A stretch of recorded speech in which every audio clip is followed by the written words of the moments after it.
everyone, thank you for watching the videos this week, and today is the 14th of November, and yep, I'm a little bit late behind schedule today. Had a works outing and I'm a little bit merry, had a few too many sherbets, so let's see how we get on, because the channel has to roll on no matter what, and this is when it becomes slightly testing, so let's see how we get on. 6 weeks till Christmas, of course. Well, it's getting a bit scary now. All those people that have finished your Christmas shopping already, well, I'm a bit jealous of you. I'll probably be out on Christmas Eve doing my last bits, but we've got plenty of warning, haven't we? 6 weeks, so if we plan properly, which we never do, it shouldn't be too much of a hassle. I've got improved lighting on this, which hopefully shows. Might not put it in the right position though. Yep, so in the week I will come to the games I've uploaded soon. I'll get to the point, but in the week to try and improve rendering time, to make it a bit easy for myself, because time is always limited, I upgraded the laptop from 4 GB to 8. What difference has it made? Well, not as much as I had hoped really. The rendering is quicker, but the difference in speed is rather marginal, I would have to say. Probably about 10%, 20% at most. It's going to help better on the larger videos, the Tomb Raidering ones, but there's no getting away from it. I think I need a better RAM. No, not better RAM, better laptop with a better processor. I'm using an i3, and I think really I need an i5 or an i7, which is more dedicated towards video work, but there we go. But let's get to the point. What games have we been looking at this week? Well, there's been 2 on the ZX Spectrum. The first one we looked at was Ark of Yesod, released by Odin Computers in good old 1985. The sequel to Nodes of Yesod, of course. How does this differ from the original? Well, it looks very, very similar, to be honest with you. The graphics are better, but the gameplay is identical. You have to find a monolith by collecting crystals or alchems, there about 8 of them, by going through different caverns and cutting through walls, etc. I quite like this game, influenced by 2001, the film. Yeah, the only difference being that Nodes of Yesod was on the moon and this one was on a planet called Asatia or something like that. But yeah, an identical game really. If you like the first one, you probably like the second one. The next game we come to was, well, an interesting game this, Future Games, released by Mastertronic, good old Mastertronic, in 1986. Now this game is made up of a lot of mini-games, some of them a bit comical, some a bit iffy, some of them wonderful, but the whole thing comes together to create something pretty stunning, I think.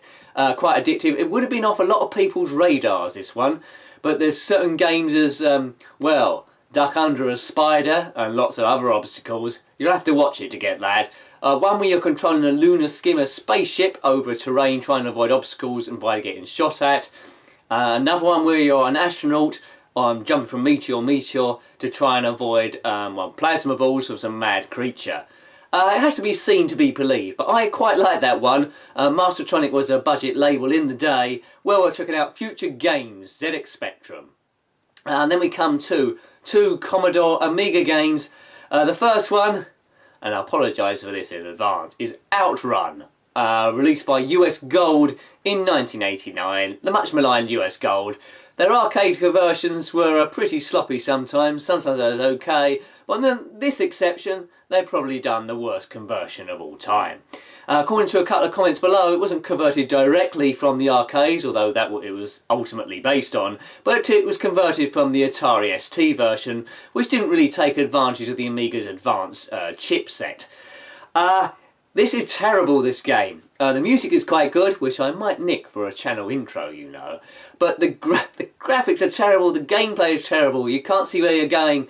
I mean, I wasn't very favourable on a review I did of Turbo Outrun, but compared to that, that game looks absolutely stunning. So check that out for pure comic value there. Outrun, US Gold, 1989, shame on you.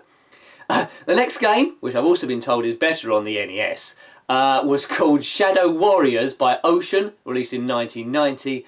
Again, an arcade conversion, could have been a lot better. I don't mind it, it's okay, in my opinion. I think I'm in isolation here. In my opinion, it doesn't compare too badly to some of the Double Dragon beat-em-ups. 2D scroller, this one. I don't do very well on it, to be honest. A lot of guys in hockey masks. but it's what you would expect of the era, 2D fighting scrolling, 1 or 2 players as I scratch my nose here.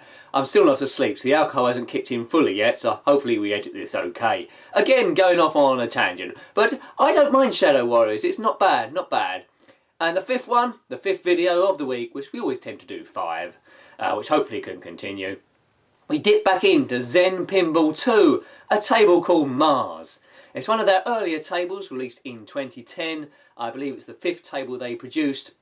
Quite a gentle table, this one, based on the planet Mars itself.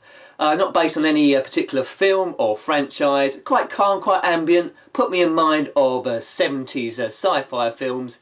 It's good, it draws you in. There's good kickback graphics, which robots prevent the ball from draining if you activate it. Have to build a pyramid. I find it very hard to explain this one. It's got 70s style, sort of like spaceships on, very neon in lights. So check that one out. It's I quite like that table. It's one of my favourites, but I ultimately changed my mind completely what those are. So yeah, so that's what's been happening on the channel this week. The random Wednesday question probably coming back either this week or the week after, probably the week after. So thank you for watching the channel again. I've seen a big jump in comments, so thank you for that. Don't feel forced to comment, although I do like them. Views are good as well. I like your support. If you like watching the video, please subscribe rather than just bookmarking, because it does help me keep going to continue to know it's been successful. So thank you once again. Always appreciated, as hopefully I say every week. Until next time then, goodbye. Goodbye.